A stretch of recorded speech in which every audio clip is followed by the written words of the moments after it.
My dad has been here since he was 11, and he's never had a birth certificate. He's never had a passport. Didn't even know the name of his parents.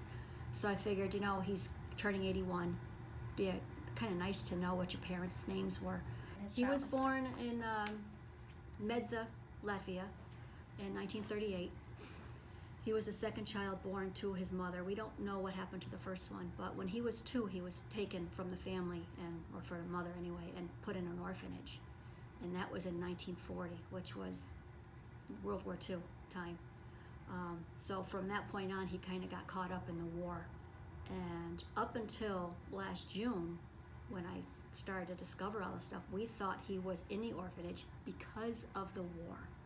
Because we thought his parents were taken and marched off to Siberia, and you hear those stories of that all the time. And come to find out, it had nothing to do with the war at all. He was put in an orphanage because his mother couldn't take care of him. And then he got caught up in the war and wound up in like 5 different orphanages. He was forced to march to miles to ports and was left behind at one point. He was put on a freighter ship, which was torpedoed and went down. It was sunk. He was saved by this little German tugboat that came by and saved like a handful of kids.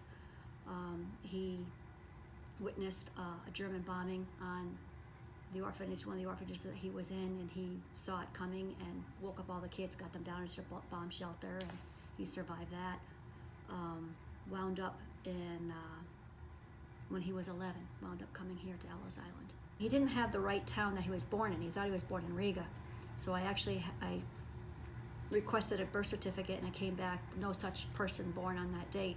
So I had to hire a genealogist. Wow. To go through all the orphanage records, and she traced them backwards and found the town he was born in. And then that person who translated it for me said, you need to speak to a particular person. Her name is Yvette Skapara.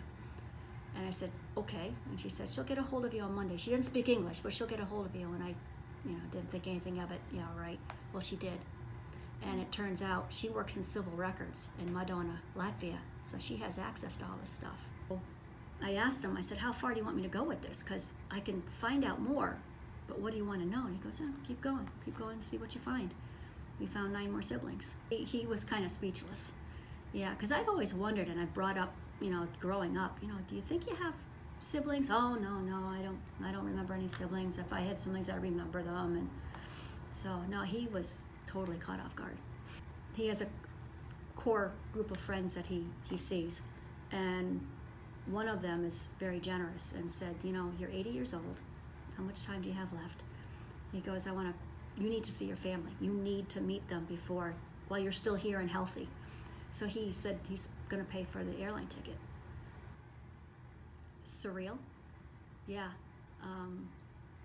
Hard to believe we were actually going. When we landed in Riga, it was like, wow, it was just incredible. When we first saw, it kind of went nicely. It went in stages where we met my 2 youngest cousins first, who spoke English. And then we stayed there for 3 days, getting over the jet lag.